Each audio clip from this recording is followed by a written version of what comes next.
This is the Everyday AI Show, the everyday podcast where we simplify AI and bring its power to your fingertips. Listen daily for practical advice to boost your career, business, and everyday life. Anthropic just published one of the most detailed roadmaps on AI's impacts on jobs that we've ever seen. And the results are kind of misleading, especially if you take them topically. I think that most people are getting hung up on the biggest takeaway, that as of today, AI hasn't yet caused huge unemployment. But if you read beneath the surface, there's a much larger and more impactful finding from Anthropic's recently released AI labor report.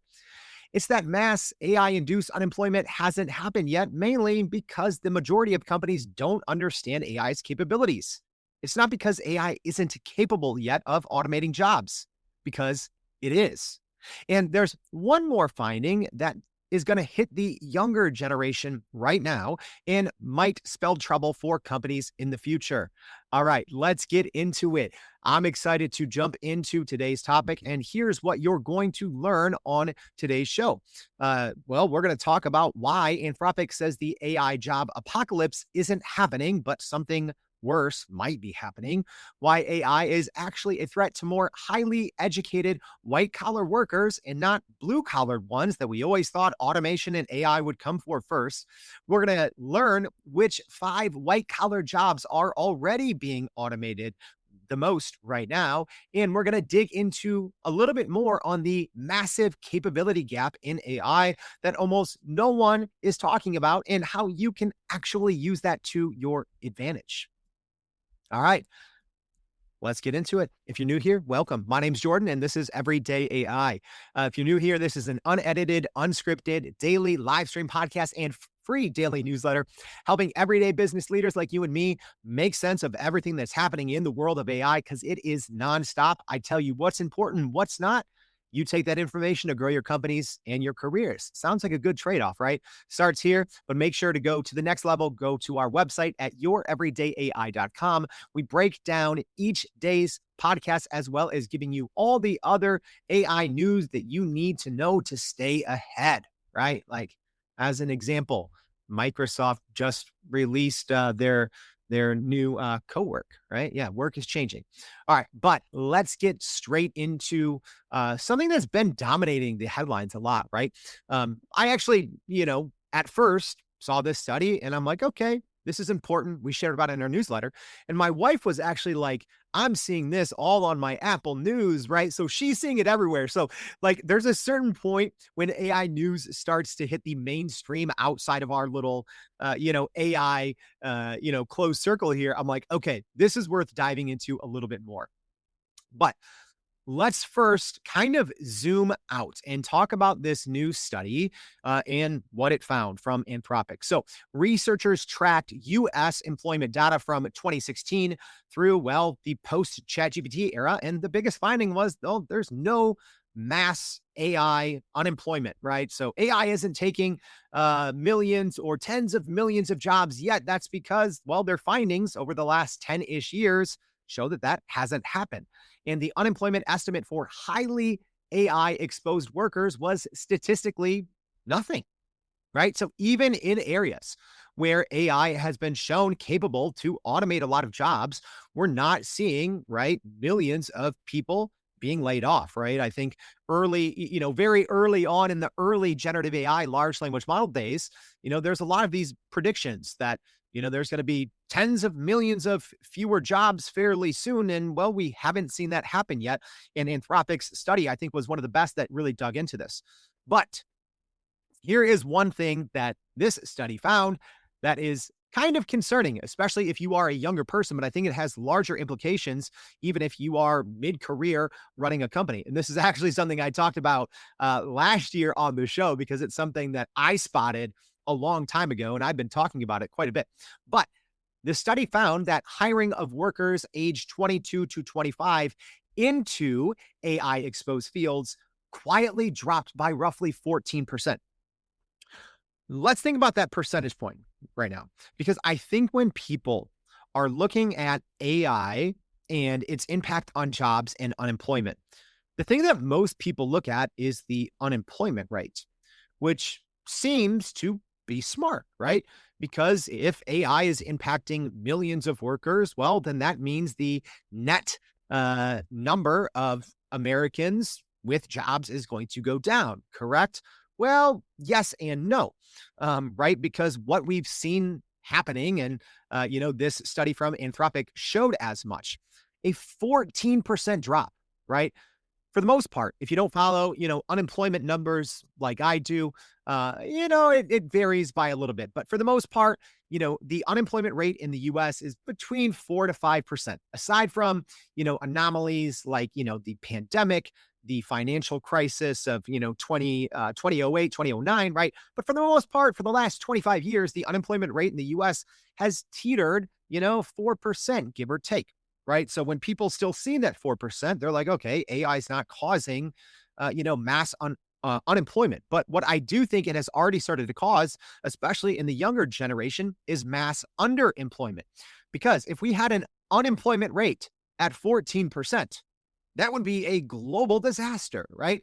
People would be in the streets, probably rioting, right? Hey, big AI, you took away my job, right? But that's essentially kind of what's happening for the younger generation. In those highly exposed areas, at least, companies are just not hiring anymore. I've been talking about this since I believe 2024, this process of quiet hiring, how there's been this kind of thing, as post-pandemic, right? More and more people are remote and hybrid. There's this thing called quiet quitting, right? Where employees, whether they're using AI, augmenting with AI or not, they're kind of doing the bare minimum and just scathing by. I think companies have already started, and the Anthropic study shows this. They've kind of done this quiet hiring. They're just no longer hiring for junior people, or when people leave, right, to avoid having these, all right, we got to cut 10,000 jobs, 20,000 jobs, right? We heard reports, Oracle might go up to 30,000. We've seen tens of thousands from Amazon. So for bigger companies to avoid this, well, they're just not hiring. Right. So when the silver tsunami hits and we have millions of seniors, people in their 60s retiring, well, they're just not going to refill those roles. And those younger people that are in these highly exposed areas are just not going to be able to get jobs. Also, some key findings, and we're going to dig into all of these a little bit more, but there's a massive gap, the capability gap between what AI could do versus what it's actually doing and what it's actually being used for. And the most exposed workers right now are female, educated, and higher paid. So the great recession for white collar workers, well, that scenario, even though it hasn't happened yet, it is still very much so on the table, because that is where the exposure and the risk is. And I think with this report, Anthropic actually built an early warning system to track where disruption may show up first before any unemployment numbers can diagnose it. So let's talk about the biggest finding, and that is the massive gap, right? And this kind of chart obviously went, very, very viral online, right? Whether you're reading Twitter, LinkedIn, or the news, you probably saw this chart. So for a podcast audience, you can always, check this out, obviously in the newsletter, but you can go watch the video version of this at youreverydayai.com. Nothing we can't describe here. But essentially, this chart showed the different occupational categories, right? So everything from management, business and finance, legal, healthcare, food and services, personal care, office admin, right? All these different sectors of work. And then you had a theoretical AI coverage line, right, which is in blue, and then kind of the spider graph that shoots out. And if the AI could theoretically do 100% of the job, then it goes all the way to, well, the exterior of this circle. So in the blue, you have your theoretical AI coverage, right? And then you have your observed AI coverage in the red. All right, we're going to talk a little bit more how Anthropic got to that. Essentially, it was a combination of U.S. Employment data and millions of anonymized chats with Anthropic's Claude chatbot. right? So what you essentially see is, well, AI is theoretically extremely capable in many areas, and right now does not have a lot of capabilities in others, right? So some of the biggest areas where, in theory, right, AI could do, 80 to 90% of the work comes in fields like management, business and finance, computer and math, legal, arts and media, right? Those are areas where there's at least 80% coverage up to the mid 90s. And then there's areas, at least right now, that large language model in their current capabilities, well, they don't really touch, right? Sectors like production, installation and repair, construction, agriculture, right? Those jobs that, for the most part, require you to use your hands away from a computer for the majority of the time that you're working. And that's kind of how we got to this capabilities gap. But when we talk about the theoretical AI coverage and the observed AI coverage throughout the rest of the show, this is essentially what we are talking about. It is what AI can actually do, right, according to benchmarks and AI's actual capabilities. And then the observed AI coverage, which is what Anthropic found through millions of anonymized chats, well, what people are actually using it for. And even in those areas, right, management, business and finance, computer and math, nothing hit the 40%, right? In the majority of those, even with high theoretical AI coverage, right, where, hey, technically AI could do 90% of this right now out of the box with nothing else happening, right? A lot of those areas, right, like management, legal, right, the actual observed AI coverage was low. It was, less than 20% in many instances. So let's talk about one of the most obvious categories, and that's in computer and math roles. So the observed capability was the theoretical capability was 94%. So Anthropic found by matching it with US jobs data that AI's capabilities right now can do 94% of tasks. But it's only being 33% observed. And that is, of all the different columns, that is actually the highest observed AI coverage. So maybe you're thinking, oh, well, yeah, people are just using AI for different things that maybe aren't falling on this map. Absolutely not. That is the highest observed AI coverage.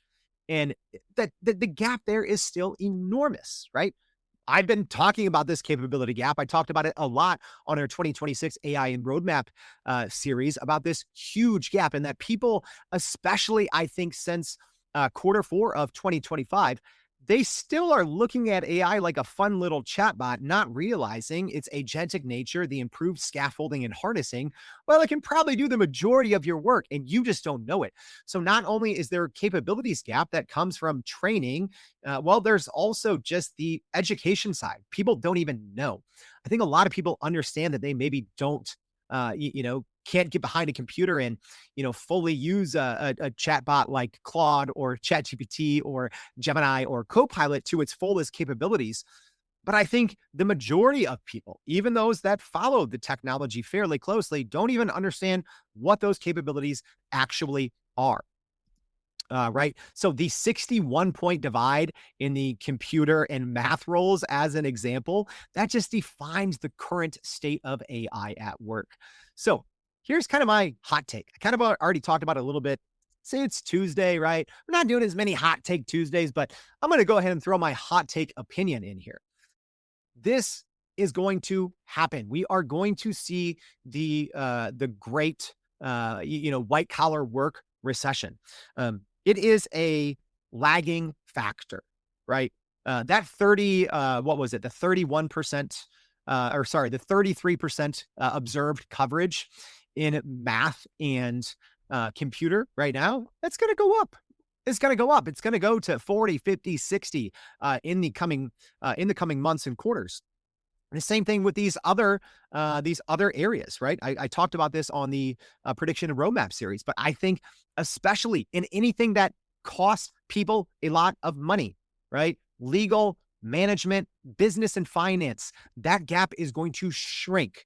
I think we're going to start to see measurable shrink in 2026. But I think by 2027, that gap is going to close very quickly. I think that's how long it takes for the average, US company. It takes 9 to 18 months for companies to truly, number one, realize that there's a gap. I think studies like this one from Anthropic that put it into concrete terms obviously help executives in boardrooms understand that, oh, wait, there is a gap, right? And you can see the methodology, which we're going to talk about here in a second, but then it takes them time to start to learn to close the gap. That is, unless you and your company listen to the show every single day, because I've been talking about this gap before Anthropic or anyone else, officially identified it. Granted, I didn't have millions of anonymized Anthropic chats to really bring teeth into it, but this is something I've been observing, well, for the last 3 years since I've been doing this show.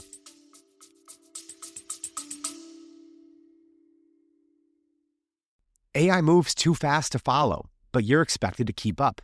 Otherwise, your career or company might lag behind while AI native competitors leap ahead. But you don't have 10 hours a day to understand it all. That's what I do for you. But after 700 plus episodes of Everyday AI, the most common questions I get is, where do I start? That's why we created the Start Here series, an ongoing podcast series of more than a dozen episodes you can listen to in order. It covers the AI basics for beginners and sharpens the skills of AI champions pushing their companies forward.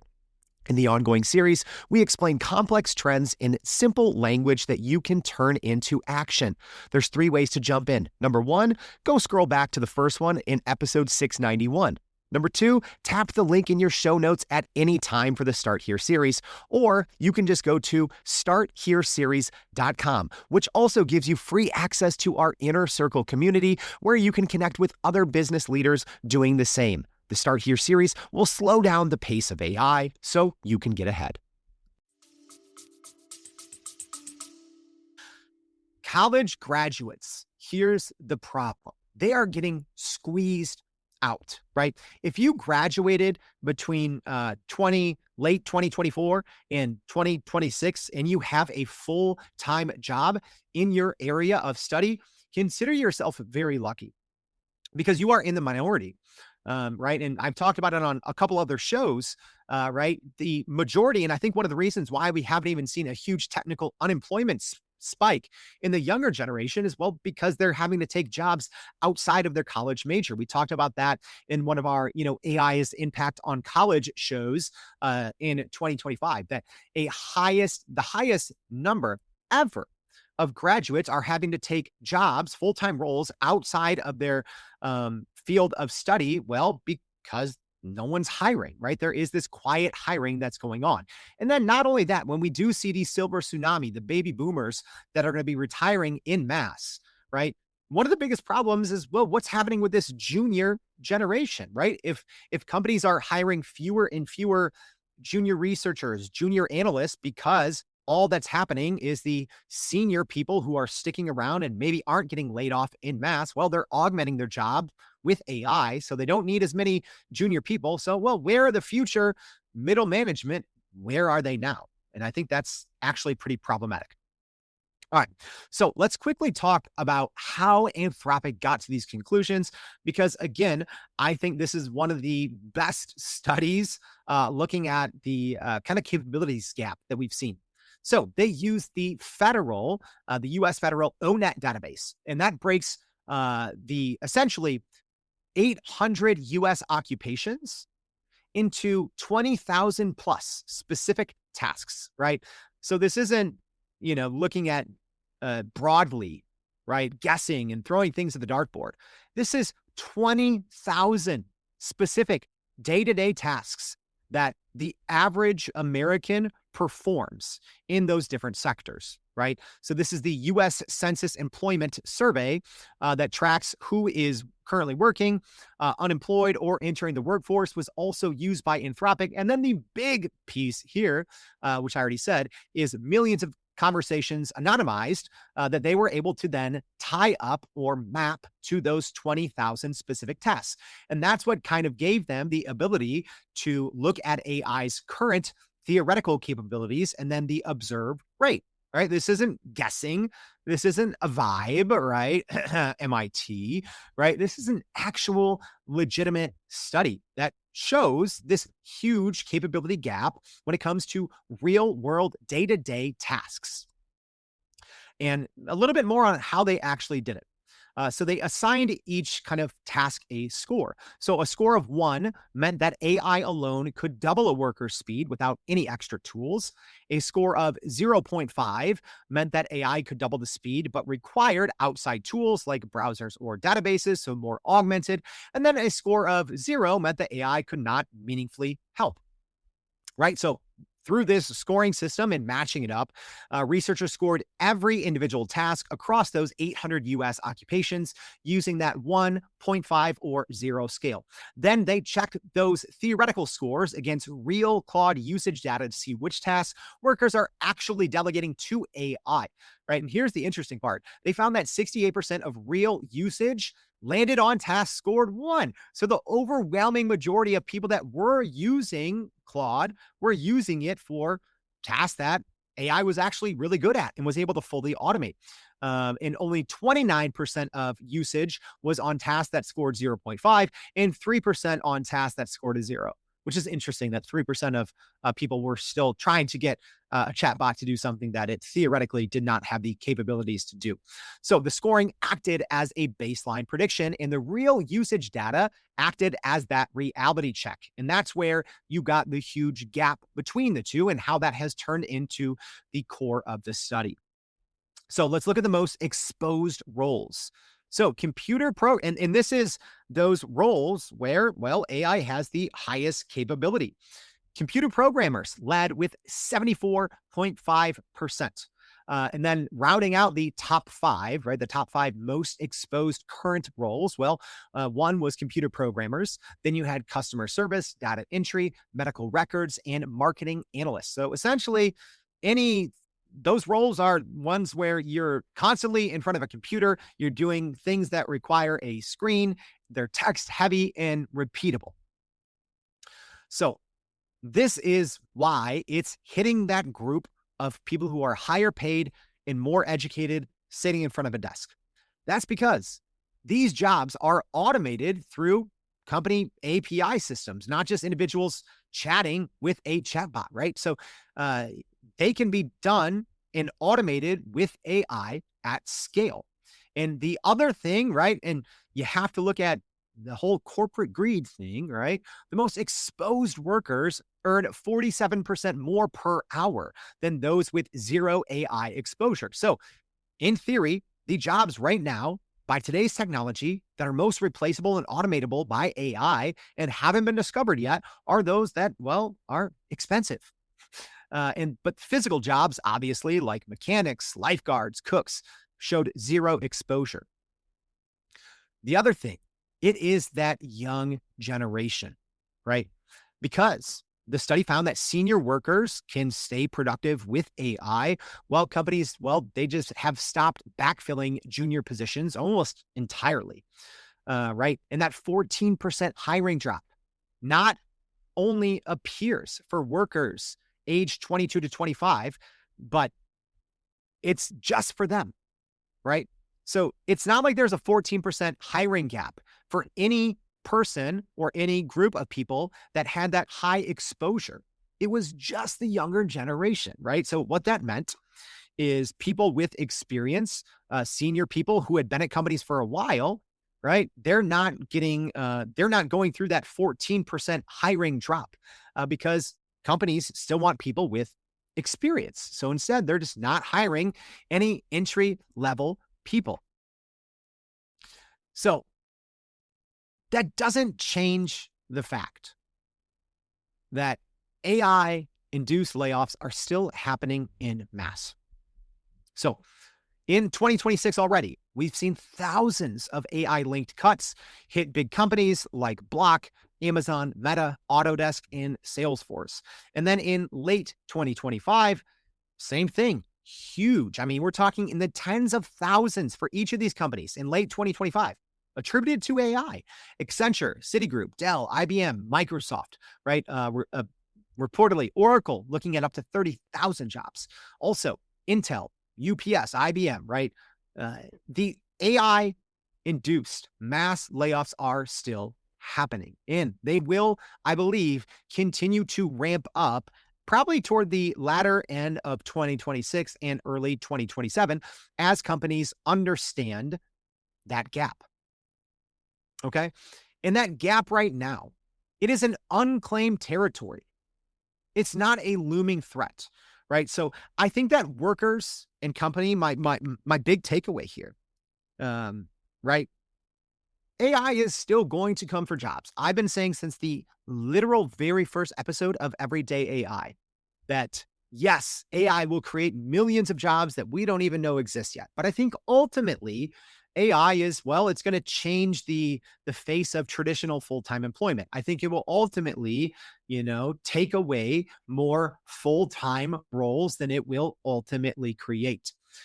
But right now, there is still an opportunity, right? So I don't want, my message, my takeaway, my hot take on this to be one of doom and gloom, because I understand that many of our listeners and viewers of Everyday AI, right, myself included, I have a graduate degree, right, technically highly educated, sitting in front of a computer, doing a lot of these tasks that are highly automated by AI, right? This capabilities gap, you need to attack it, right? Because yes, you could say this is a looming threat, but right now, I do think companies, departments, individuals have a 9 to 18 month window where you can do something about it, right? If you can close that gap first in your organization, in your industry, if you can be first to market that truly, right, unlearns and rebuilds being AI native in some of those areas, and you can exploit it with revenue tied services, you will own the advantage. And the advantage is out there. We saw this with the Anthropic study, tying real world jobs data, real world 20,000 different tasks, all mapped out through millions of anonymized Claude chats. The opportunity is there if you go seize it. All right. That's it for this episode. I hope it was helpful, but big takeaway here, is AI creating a great recession for white-collar workers?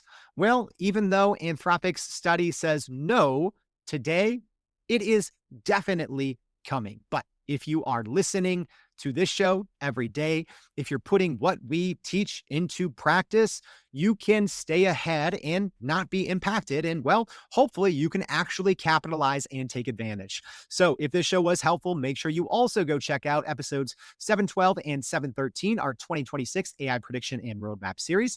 And then go to our website at youreverydayai.com. Sign up for the free daily newsletter. Thank you for tuning in. Hope to see you back tomorrow and every day for more Everyday AI. Thanks, y'all. And that's a wrap for today's edition of Everyday AI. Thanks for joining us. If you enjoyed this episode, please subscribe and leave us a rating. It helps keep us going. For a little more AI magic, visit youreverydayai.com and sign up to our daily newsletter so you don't get left behind. Go break some barriers, and we'll see you next time.